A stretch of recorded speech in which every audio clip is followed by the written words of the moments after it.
The following is a special presentation from eStar Studios. Gary Harder. The iconic Welcome to Fabulous Las Vegas sign located at the north end of the Strip, just a stone's throw from where we sit now on a chilly afternoon here in Las Vegas, Nevada. Welcome one and all to the Taunt Battleworld dev stream. Coming to you live from City Center, specifically the Aria Resort and Casino inside the Poker Ghost studio. We three bring you this dev stream, and by we three, I mean yours truly, Ali Najad, sitting alongside Michael Valor, the Vice President of Operations at Snack Club and a former professional gamer in Vainglory. That might be why he looks a touch familiar, but that was another lifetime ago. And of course, Saba Gulshan, who is the co-founder of Taunt Battleworld. And before we dive right into everything, gentlemen, you may not be so familiar to some of those who are joining us here this afternoon, so I figure let's take a moment to get to know the two of you and specifically how it is that you came to be involved in the project, because I know you're pretty picky when it comes to what you're going to hit your wagon to. I'll start with you, Michael. Yeah, first and foremost, super thrilled to be here. The team here is amazing. They're building a really awesome project. I've been working in gaming for the last 10 years. It's been a wild ride, like you said. Started off as a pro player, later transitioned into leading TSM's Fortnite division, VP of Operations over at Tribe Gaming, the largest mobile esports organization in the world. And now it's Snack Club, taking advantage of a lot of this new technology, building a blockchain guild. Snack Club, but far from a snack-sized footprint, that crew, for sure. Shifting over to you, Saba, obviously proud to be a co-founder with your buddy Jeff Laboon of Taunt Battleworld. How the heck did you guys cook this up? How did it all start? So actually the esports side of things actually started when I was working for Jeff at Amazon Esports. So we launched Amazon Esports, really focusing in on mobile production. So we were taking games and going live on ESPN2, on CBS Sports, really driving value and bringing in big production of esports, especially on the mobile side. So we were one of the first to do like a mobile third-party Fortnite event, for example. So about 2016, 2017, I hopped in deeply into crypto. And from there, really doing cryptocurrency mining, a lot of DeFi, as you know. It definitely wasn't as sexier as crypto is these days, but sure. You learn a lot. You're able to actually meet everyone from the smartest people in the room to definitely people you would say are conspiracy theorists back then. Sure. But now you're seeing VC guys. It's a lot sexier, and we're happy to be here. And I think with NFTs in particular, so much has happened over the last year, right? And with our gaming side and learning where NFTs are, I think it was so different than cryptocurrency and actually coins, because people are in it for more than just the money, right? You have an art aspect, you have this brand new technology, and you have this real idea of community and like a social network of some sort. So let it be a Bored Ape. When you're a Bored Ape holder, as you know, Mike. Let's go. Shout out Bored Ape fam, if you're out there watching. When you're a Bored Ape holder, it's almost like you have pride in this community, right? So coming from my esports background, I saw so many similarities in like, oh yeah, I play Call of Duty, or oh, I'm a League of Legends guy. So the community is so much bigger than just making money. And I think every day when I'm in the NFT world, I'm just learning continuously. So I mean, listen, I've learned a lot. By trade, I am not involved in these spaces, but obviously we've known each other a little while, and I've had my ear to the street. And I think what's particularly impressive is the way in which these technologies, which many of which are still in their infancy, relatively speaking, as far as their lifespan is concerned, and are very impressive in and of themselves, but have yet to kind of, the blocks haven't been put together all in some way. And I think when it comes to Taunt Battleworld, that was what was most impressive for me. And you know, as somebody who was gaming professionally before these tools and these toys were at the disposal of these communities, it is exciting to see the potential and kind of the way that the landscape for blockchain gaming has evolved. Absolutely. I mean, we're at a point in time now where we're ushering in an entirely new era of gaming in and of itself. Snack Club is at the forefront of that. One of the things that we talk a lot about internally is powering the future of work. You look at a lot of these developing countries and what they can do through playing a lot of these games. We've never been in a point in time in history where players, even if you're just a casual gamer, can make legitimate money by playing these games. I think with the gaming space in particular and bringing it into NFTs, I mean, NFTs have absolutely blown up. You're seeing such blockbuster ticket items for huge sales, 20 million, 10 million, continuously seeing 7 million.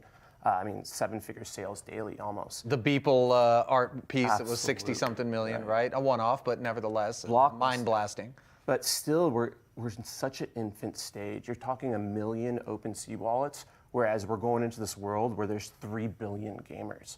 So looking at the NFT real landscape as we have it right now, they're all really running the same type of roadmap, right? You're releasing an art, you wait a few months, you release a companion piece, sometimes diluting your user base.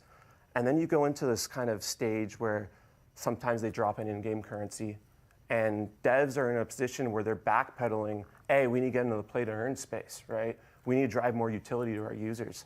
So I think what you'll see in 2022 is really people that understand operating when it comes to esports and gaming and understand the world of driving utility and tokenomics really drive the real growth in 2022. And it brings such an answer to the huge issue at hand where a world where users as a gamer and developers both can win. And I think that is play to earn. I think as somebody who's a bit of an outsider and those who don't have a firm finger on the pulse of the NFT landscape and community, a lot of times you think, well, what can you do with it? Is this just kind of a flash in the pan? And Taunt really has kind of created that sense that it's more than just digital art that you own and you proverbially look at, and I think that's got to be what's going to prevent it from being a here today, gone tomorrow kind of thing, right, Michael? Absolutely. I mean, me personally, I have put in hundreds of thousands of hours into gaming, and I had a fruitful career doing that. But at the end of it, other than the trophies on your shelf, there's not much else. So now we're at a point where the time that you are investing into these games, you're being rewarded for it. And if you play a game like Clash of Clans for 5 years and you decide, hey, I'm done, you can divest that asset and get back a lot of the time and hours that you've put into it. Assets, right? Something that you can hang on to, something that maybe you can kind of collect and then have a retirement of some sorts as somebody involved in this space. All right, guys, if you're out there and you are making the investment of time and energy to be with us for this dev stream, we want to make sure that you are going to get rewarded. I'll get to it a little bit later, but we've got some whitelist opportunities for you. So certainly do not turn away from us at all. We're going to take a look at the schedule now of what we've got coming up on our dev stream, broken it down to some pretty simple things. The engage to earn proprietary aspect of Taunt Battleworld. Lots to unpack there. We're going to give you a roadmap, kind of a quarter-by-quarter breakdown of what the calendar of milestones is that we've got in store for 2022. Then we're going to get into the lore, the story, some of the characters. We've got races, exciting things there. Then, of course, the Skull Pass. You want to be an OG in this game, you're going to want to sink your teeth into some of these Skull Passes. There's only a few available. We'll get to that. And then Blood Money. No, we're not going to make you mercenaries and pay you. We actually have some tournament action going on, some opportunities to really put all of that investment to work and then maybe get some ROI for the time, for the effort. And of course, it's not just the players that are going to get rewarded. The viewers right now of the stream and of course the audiences later on down the line. Let's turn our attention to Taunt in and of itself, the battle world, the software, the game, right? There are things about it that very importantly differentiate it from some of the other blockchain gaming projects out there. And I want to start with you, Saba, to kind of walk us through some of those specifics. Well, I think first off, we should just take a second and say, what is Taunt Battleworld, right? Yeah. So we're talking about an NFT fighting simulator game where you could buy, you could sell, you could trade. In addition, basically be able to use your fighter or your NFT into entering brawls and tournaments for in-game currency. So the more you're able to actively use and find out the traits of your actual fighter, you're able to get compensated for it. And I think when you look at our game, we brought in so many different aspects of an actual esports franchise, right? I think we love, and a lot of our motives from Taunt Battleworld actually started out with Fortnite. Jeff, the other co-founder's kid, Braylon, absolutely loves Fortnite. So he's spending at least $500 a month of Jeff's money on skins, on boosts, on different shoes within the game. So when we're looking at the real value of play to earn, and in particular the type of things we want to put in mind when we're building Taunt Battleworld, We want to make sure that those skins, those wearables, those boosts, those characters have value even when you're done playing the game. So it's not just a spend to play thing where it's just recreational, but you actually can get ROI. Absolutely. So all these are going to be able to be put in the secondary market, and there's going to be buyers, and the ecosystem will continue to grow. So there's other features I think that make us completely unique. We have a breeding feature that we like to call quickening. Things like training camps, private tournaments, the ability to do an adventure mode. These are all aspects that we're kind of building within this game of Taunt Battleworld. Grooming sort of your NFT? Is that a fair way to describe it? I think a big issue today in the very, very immature play-to-earn realm is if you get a bad character or a bad NFT per se, what are you going to do? You're kind of SOL. But having things like an adventure mode, your character can make his way up through the ranks. So we've been users, we have been gamers, we understand the issues in the system, and we're looking to build from those. How exciting is it to hear about that, Michael, having the perspective that you do as a professional gamer who cut his teeth again in a time where this stuff hadn't really been addressed, some of the pain points, some of the frustrations, things that maybe you didn't even realize. In retrospect now, it's like, what were we thinking not having added these things? To hear them being deployed within Taunt really does set it up for success, doesn't it? Absolutely. No, we're living in a super unique point in time where the power is really being put back into the hands of the players in ways that we have never seen before, and that's going to lead to a lot of really incredible stories. I sit here in a super fortunate position where I've been able to see a lot of the work that you guys are doing behind the scenes, and while I'm not on the team, you guys are absolutely crushing it. You guys are thinking about all the right things in absolutely the right ways, and there's a lot of other products out there on the market where they're pitching these really grand visions and trying to figure out how to build it later. You guys are actually doing all that up front, where you are actively thinking and already building a lot of the things that we're going to end up going through on the show. And as competitive as the landscape out there is, Saba, for the time and the energy, there's only so much bandwidth that a gamer really has to sink their teeth into something. They're going to be pretty discerning. So doing all of this is with them in mind, and obviously people want to turn to things that they feel like are going to be supported, and things like this clearly seem like they will. Absolutely. I think in the play-to-earn space, you have to have actual activations. You have to have people participating, right? And I think that's a key gap that you see in today's space. There's not enough people playing the actual game, and it will never scale. So one of the foundations we have is always scalability and accessibility, right? We want to make sure we have an opportunity for everyone to play the game, and we also want to make sure we're creating an environment that can absolutely scale. Well, that environment that you've created has caught the attention not only of the player community, but some very key partnerships, some big players, quote unquote, on the business side, the development side of things have kind of joined forces with you. Talk to me a little bit about who they are and what they're bringing to the table. We were really focused on putting our head down and getting to work and developing. So we kind of did things a little bit more backwards, weren't really focused on marketing because we think marketing is going to do itself when the product, when the art all gets out there. But one thing that we're extremely, extremely excited about is our partnerships. So let it be a technical side, having a full partnership with Polygon Studios. Let it be on the VC side, having leads like GenBlock Capital invest in our product. Or let it be our ability to go out there and get real partnerships with real credible companies, right? You see so many people in the space today being anon devs, not coming out, not showing their names. Everyone on our team is pretty much docs. We're here to stay. This is the passion that we are. We're operators. And in doing so, we're able to get these large tier partnerships. So in addition to this world of VCs, this world of actual partnerships that go above and beyond the technical side, we have a passion of bringing real IP into the game, right? Very similar to the Fortnite kind of esque of bringing in their own IP and then starting to bring in guys like Capcom, guys like Travis Scott into the game.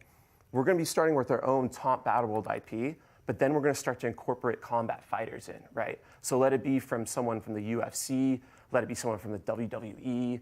We're going to start to bring these characters as in-game playable NFTs into our world, right? And they're going to be able to breathe, they're going to be able to function, you're going to be able to trade them, you're going to have specific tournaments for those type of characters. And that, I think, is going to be one of the key differentiators for us going forward. So excited to say, some of the partnerships that we've already locked in, and again, we have plenty that we have not disclosed, but Chris Cyborg, as you guys know, one of the leaders in the UFC for women. Huge. Really stoked to have her part of the team, as well as, we believe, undisputably, the GOAT, Floyd Mayweather. Yeah, So, from right here in Vegas. Oh yeah. So not only is Floyd Mayweather going to have his in-game character, let's just imagine 100 of hundreds, 100 out of 100 versions of Floyd. Let it be his rookie season, let it be his fight against Manny Pacquiao. But in addition to that, we're going to be able to have the Money Mayweather branding in the game. So imagine a character being able to wear a Money Mayweather hoodie or a Money Mayweather golden gloves that give him an extra boost in the game. So that's how we're thinking about it, and we're so excited to continuously bring this type of marketing, because each IP that comes into the match, it's its own marketing vehicle. As we continue to peel the layers of this onion back, I know it's difficult for Saba to bite his lip and maybe not lift up the skirt totally just yet. But one of the things that I really want to get to, which for me, and I think I speak for all of us, is the thing that really sets everything apart. I mean, after all, it is patent-based proprietary, is the engage to earn concept. Let's take a look.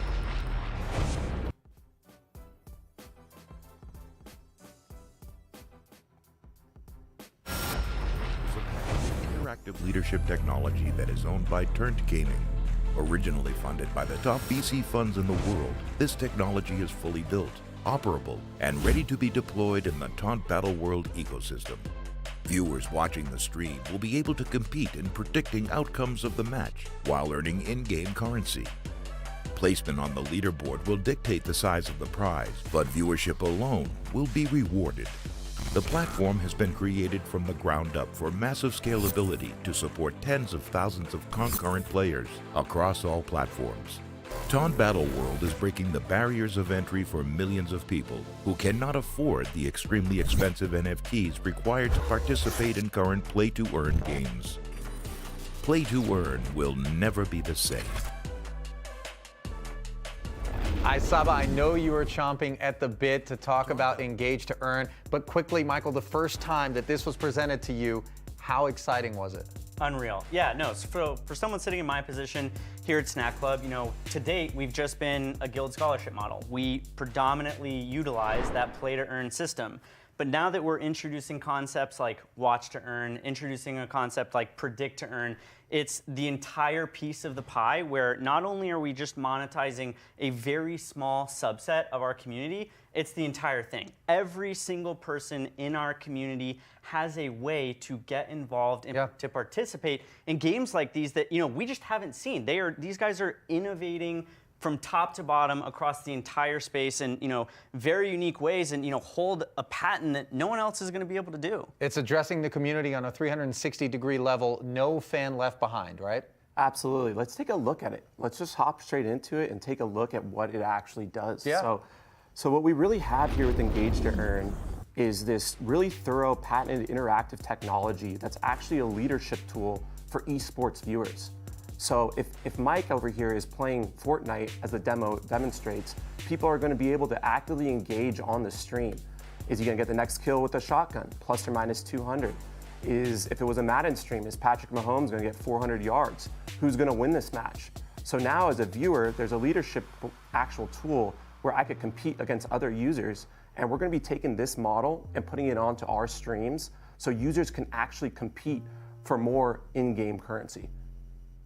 I mean, just taking a look at it right there, Michael, I'm sure you're wishing that this was something you could have sunk your teeth into when you were in the streets, right? Oh, absolutely. I mean, you know, not only do you just spend so much time playing the game in and of itself, you know, I'm a fan, I'm a viewer, I'm, you know, watching all of these things. I'm constantly, you know, with even just my teammates talking about, you know, hey, who do you guys think is going to win this match? You know, what are they going to pick in draft? Are they, you know, selecting the right heroes to go into these, you know, respective matches? Now there's ways for fans to be a part of that experience that, you know, we just haven't seen anywhere in Web 2. I think what was very special in the whole play-to-earn realm, especially with NFTs, was really the Axie story and how deep it was, right? You had this ability with Axie where you had people in third world countries, in particular the Philippines, where it really set off, right?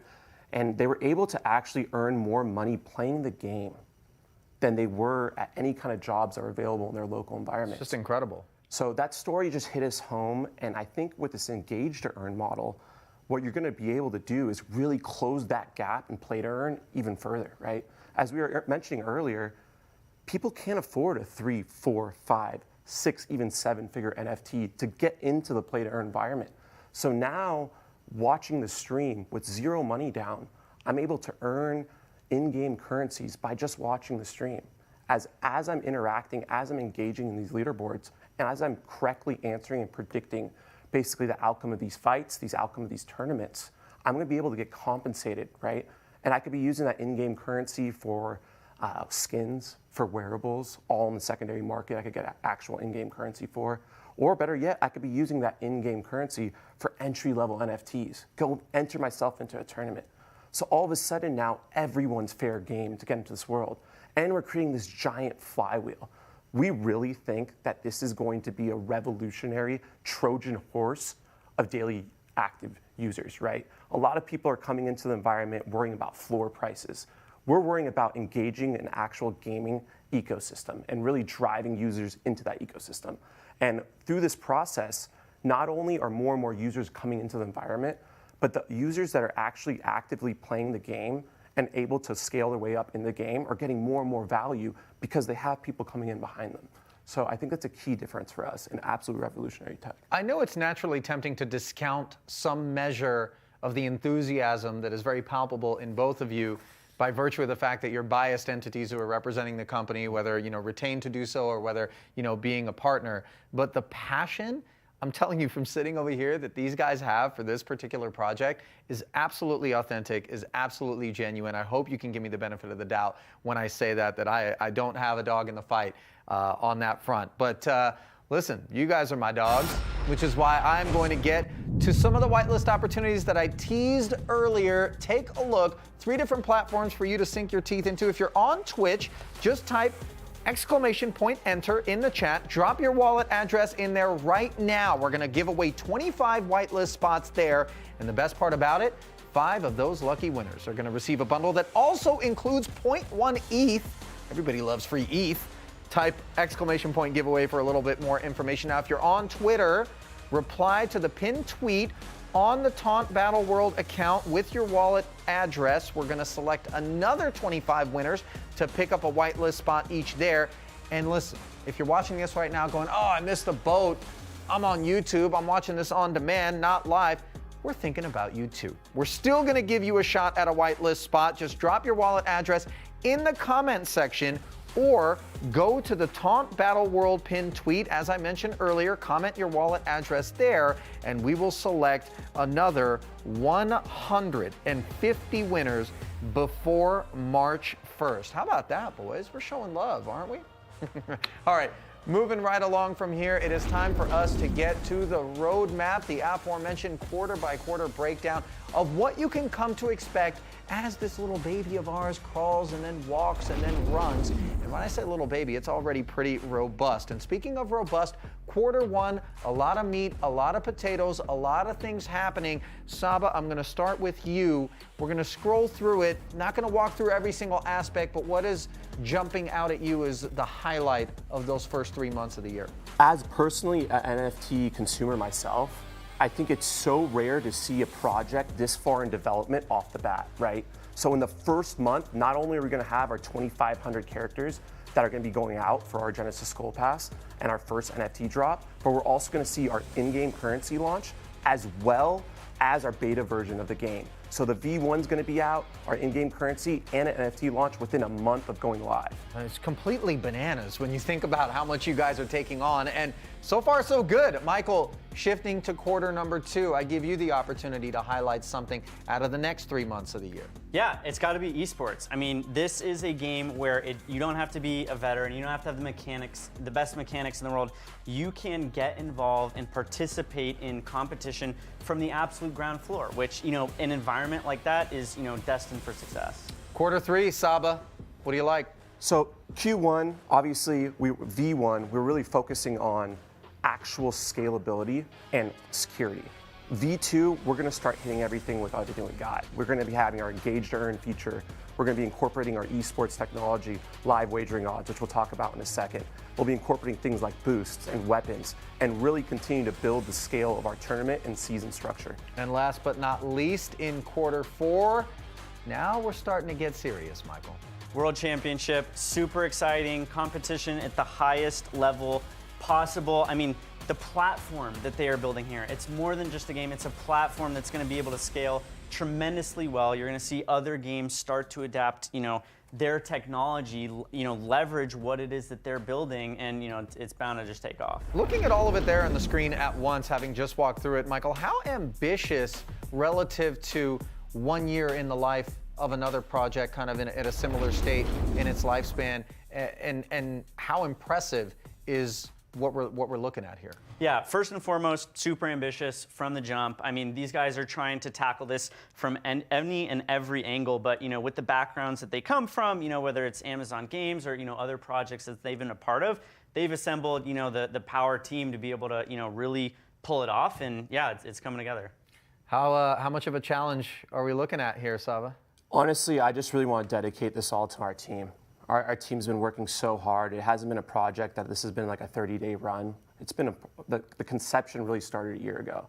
So we have experts from EA Games, experts from Amazon, experts from Unity, experts from Virtual Human, and everyone's been really coming together hands-on to really build something bigger that could actually scale. And I hope everyone sees the real investment into the roadmap and how quick it could go. It's interesting because you say you want to dedicate it to the team, but for me, the vibe that I've always gotten is that you're dedicating this effort to not really yourselves. You're dedicating it to the community. That has always been a driving force kind of at the core of the mission, hasn't it?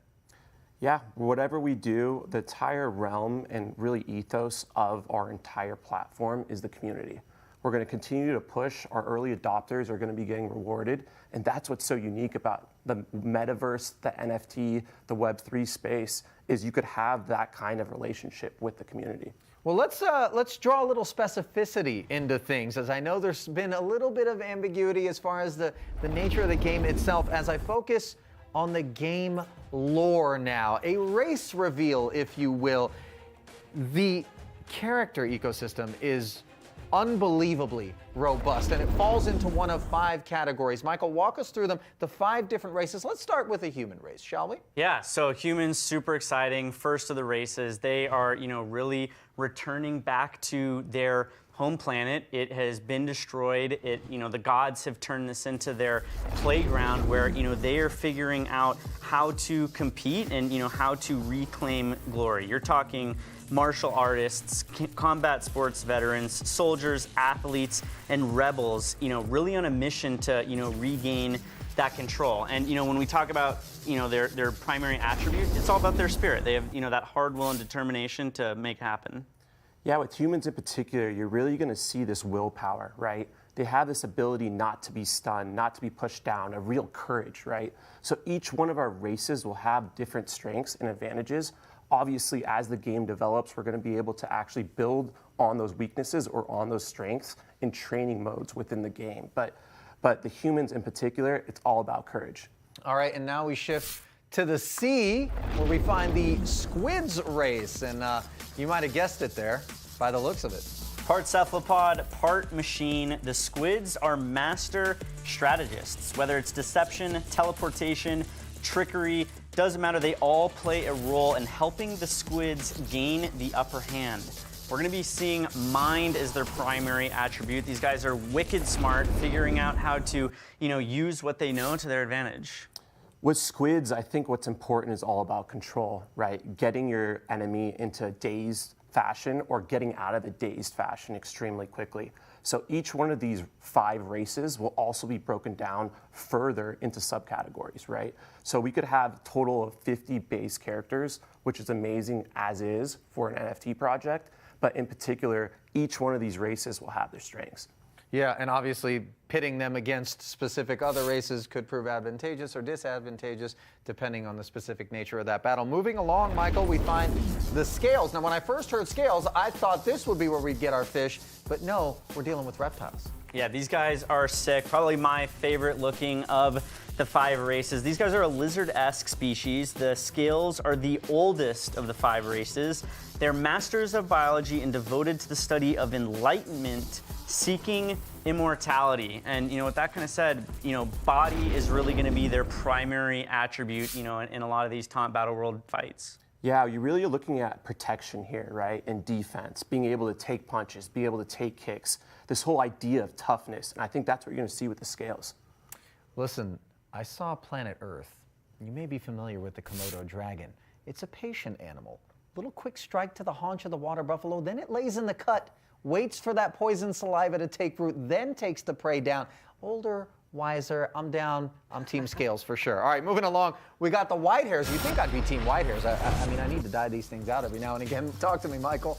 Not to be mistaken with White Walkers, the white hairs are originally human. They actually left Earth to voyage amongst the stars, and in service to their god, they slowly became a new race entirely. You know, their hair shifted white, their skin shifted platinum. These guys are super sick. They, you know how to channel the energy of the cosmos better than anyone else. They're, you know, shooting lightning, all sorts of crazy stuff. These guys are all about energy. They're all about life, agility, moving fast, being quick. So they'll have their strengths, they'll have their weaknesses, but we're really looking forward to seeing this newer version, I would say, of the most elite human, what we're calling white hair. Lightning strikes, missiles, and force fields, huh? Lions and tigers and bears, oh my, is that what we're dealing with? Okay, moving along, we have the undeath race. Ominous. These guys are sick. Parasitic creatures reanimating dead bodies. The undeath or peculiar race, you know, hard to kind of identify them sometimes as they take the form of their prey, whether it's disease, infestation. They can just straight up draw on the life force of their opponents, and you know, it kind of goes without saying, it's going to really be death itself that's going to be their primary attribute leading these guys into battle. You want to talk damage, you're talking about the undead. And I think that's all we got to say about him, really. Drawing the life energy of their opponents. A little suction, right? A little succubus action. I mean, obviously, I'm excited. You only hear about these 5 races. You talked about the 50 base characters, but we're talking about hand-drawn 10,000 characters ultimately with, you know, the little delineations here and there. I mean, I know we didn't want to necessarily peel the onion back too far with respect to rarities, but we're going to end up with a lot of different permutations and kind of subspecies, so to speak. Absolutely. So I think generally what you see in most different projects is they have 1, maybe 2 base characters, which is definitely unique. We have 50 different base characters. So you could imagine the only way we were able to do this is with the type of time that we had to continuously develop this amount of depth, this amount of detail into each one of these different races and subcategories.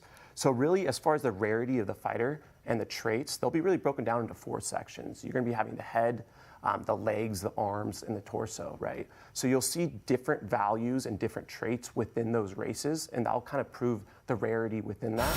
But all of these characters, you're really talking about actually metaverse-ready, 3D rigged characters, which is so unique, right? A lot of the times you see 2D different types of art, they're animated art. Our animators, our developers, our artists, we're all able to build these completely from scratch. So the time, the dedication, I think it's rare. How important is it, looking at it from the gamer's perspective, going from macro to micro, to really be dedicating this much to depth of just this aspect of this game, Michael? I mean, it's kind of the catnip that's going to bring people in, isn't it? Absolutely. I mean, you look at depth of something like this. A lot of people can't really, you know, appreciate it at the surface. But you know, I'll put it this way: you guys didn't pull Logan Paul and like pull all the, you know, photos off of Adobe. No, you guys sat down with artists. You really thought through the complexity of this lore and how all of these different races are going to play, you know, a role in, you know, this fight for champions of the Taunt Battleworld. We're really passionate, and we think our art alone is such a major differentiator, right? And you see that is the usual, I guess, bull case for most other NFT projects, but there's not too many projects out there that have this much variety, that have this much detail, that are all 3D rigged, like I mentioned, for the metaverse, and we've only begun to peel the onion. So there'll be, as far as some alpha for you guys out there, there'll be some hidden traits out there. There'll be a kind of an Easter egg where you guys need to go and find out what's the secret trait that Taunt's kind of throwing out there to bring value within the entire collection. Well, the I's have been dotted and the T's have been crossed. That much is for sure. And I pivot now to another tease of this giveaway. If you may have missed the last one, or even if you did see the last one, stop wasting time. Get involved. If you're streaming us on Twitch right now, we're giving 25 whitelist spots away. Just type that, what is it, exclamation point enter? Yes, indeed. Drop your wallet address in there. We're giving away 0.1 ETH to 5 of those 25 winners for the whitelist. If you're on Twitter, we're giving another 25 away there. Just reply to the pinned tweet with your wallet address. And if, of course, you are not streaming us live, but are streaming us nevertheless, we haven't forgotten about you. 150 winners before March 1st. All you got to do is in the YouTube comments or in that same Twitter thread, drop your wallet address. We are trying desperately to get you hooked up. Hook yourself up. Help us help you. And helping yourself is definitely going to be something that those who take the initiative to be part of a very limited number of Skull Passes will be doing. And guys, Skull Passes, there it is. Pour a little tar on them. The Skull Pass is basically kind of the merit badge for anybody who wants to be an OG in this ecosystem, isn't it? Absolutely. So the Skull Pass, the Genesis Skull Pass in particular, what you're seeing as the NFT on the screen, will forever and always be treated as the founder pass into Taunt Battleworld. So in the legitimacy of the entire game, we're going to be continuously driving utility to these type of holders. And we'll go through what that utility really is, but there's only going to be 2,500 of these Genesis Skull Passes throughout the generality of Taunt Battleworld. And that makes it really scarce, doesn't it, Michael? Because a lot of other Founder Pass-esque initiatives and some of the other projects out there, they're giving away tens of thousands of these things, which makes them not really quite as coveted. Yeah, 100%. No, 2,500 is a super limited number. You know, being early is important if you ultimately want to end up, dominating this, battle world space. I've seen all the utility that you guys are baking into this. I don't want to spoil things too much. I'll leave that to Saba, but yeah, super excited to, see this roll out. Well, let's start the spoiling, guys. Let's talk about exactly what Skull Pass, Genesis Skull Pass recipients are going to receive, because there's a ton of value here. We got warrior drops, we got tournament entries, we got multipliers, we got alpha testing opportunities, first crack at future NFT drops. I mean, tons and tons of stuff here. Let's go through them one by one. Saba, the warrior drops first. Yeah, so obviously, first and foremost, everyone's going to be randomly generated a warrior that could be used in the game for tournaments, for brawls in particular. And they're going to be using the Polygon Matic platform mechanism? Correct. Everything's going to be airdropped via Polygon Matic. The Genesis Skull Pass will be minted actually on Ethereum, but we're going to be airdropping those warriors directly on the Polygon chain. And then, of course, you want to put those warriors to work, and where better to do it than in a big purse tournament? That's got to be exciting, right, Michael? Oh yeah, as a former competitor, I'm stoked for that. I mean, seeing these fighters go live for the very first time in the very first fights is going to be a super incredible experience. And the fact that through your Founders Pass, you are going to get entry into those big purse tournaments. It's not going to be any cost to you. It's nothing but upside. Exclusive tournaments. So we'll have big tournaments throughout the entire scope of the gaming economy, but there will always be specific tournaments only for the Genesis Skull Pass holders. It's like the Cool Kids Club, and nobody else is getting in once we get 2,500 members. All right, the multipliers next, Saba. Let's touch on that, because this really helps amplify your ability to recover whatever the investment is that you make into a Skull Pass pretty promptly. A lot of guys on our team have been deep into the crypto space, like we were mentioning, and really have a passion for DeFi. So what we're looking at in the future is really this concept of GameFi, right? And being able to really reward our early adopters. So with the Genesis Skull Pass, you're going to be able to get these multipliers on the Engage to Earn feature. You're going to be able to see higher ROI on these type of actual assets than someone that doesn't have one. And I know this is something that speaks to you, right? Oh, You're one of those guys that's like, look, if I like something, I am particularly equipped to speak to what works, what doesn't work, what I want to tweak, and you'll have control. You talked about it, putting it back in the player's hands, opportunities for Skull Pass holders to actually influence and shape the game itself? Yeah, look, it's not just me on an individual level. I think about Snack Club in the grand context of things. I can go acquire a bunch of these Skull Passes, give them out to my community, and let my community be the ones to really benefit and thrive from all the utility that this has to offer. And correct me if I'm wrong, this is only the tip of the iceberg. We're seeing a very limited insight into everything that you guys are going to be building through this pass. I think without saying too much, let's just say the Skull Pass holders, especially the Genesis ones, will be getting compensated with some in-game currency. And I probably need to stop talking before Jeff does. Oops, I hope I didn't throw you under the bus there. Are we mouth writing checks that our buddy might not be able to cash? Hopefully not. We talked about kind of the varying opportunities, the Floyd Mayweather NFTs. I mean, things like this, which by the way, just as an outsider again, the endorsement associated with an entity like Floyd Mayweather, like Chris Cyborg, and we talked about some of these partnerships, and we'll touch on esports technologies down the road. I mean, it really does give people peace of mind that if they are going to bother, right, and again, this limited bandwidth environment, to choose to actually be a part of this community in a substantive and meaningful way, it is not going to be a waste of time. Yeah, I think what we really get is a platform, a game, an NFT project is only as strong as the community. And we want to make sure that we're compensating and rewarding our early adopters.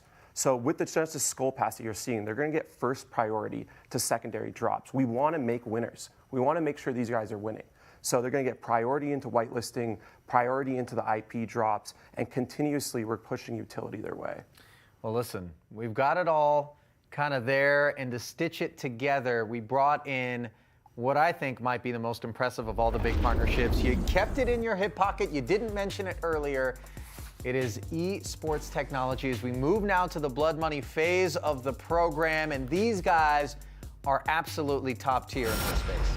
Absolutely. So esports technologies, publicly traded company, as you could see, they made an announcement to all their shareholders already. So we were trying to keep it under wraps in the Web3 space, but it's out and about now. They're going to be able to take our live data APIs and actually build live gaming products, live wagering products. In addition, we're exploring other products outside of the blockchain. Imagine daily fantasy, imagine free-to-play games. All of that's going to be coming with esports technologies. As I mentioned, on the NASDAQ, it shows how official, how committed, and how invested we are into the long-term growth of Taunt Battleworld. When I was trying to make kind of an analogous comparison to this, when it comes to the big major sports, right? The NFL is king.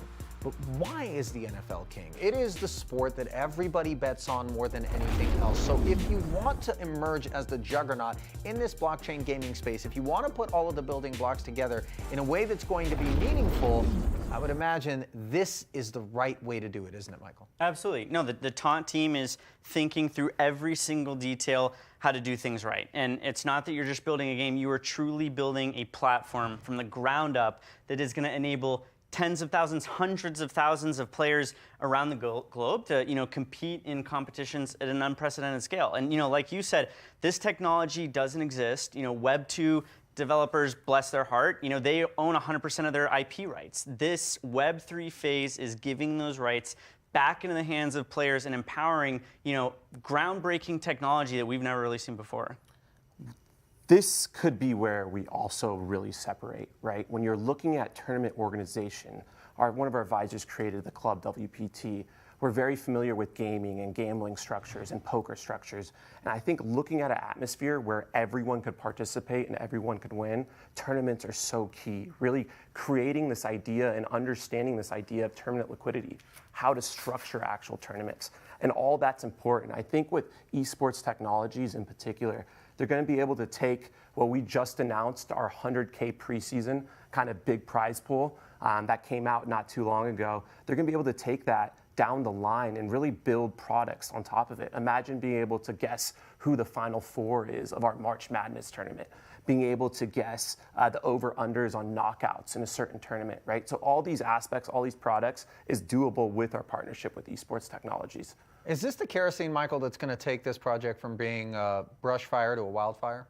Absolutely. I mean, how many games launch and their first tournament is $100,000? None.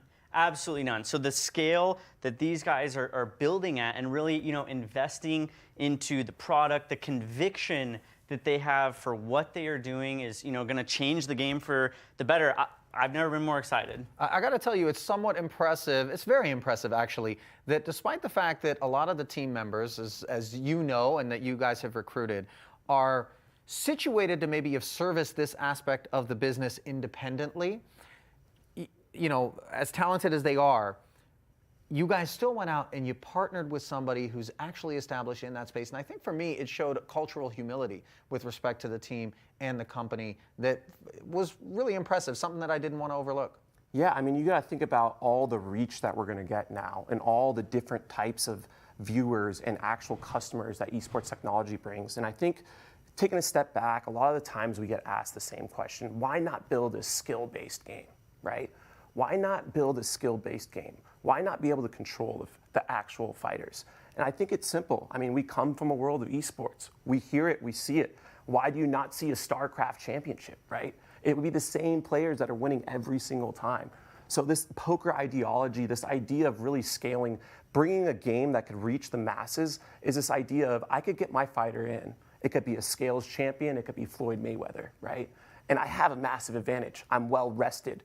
I know that the fighter that I'm going against has a bunch of weaknesses that my fighter can exploit, right? So I'm getting my money in a situation that's simulated. I bring in the right boost to the table. I basically have the biggest advantage I can.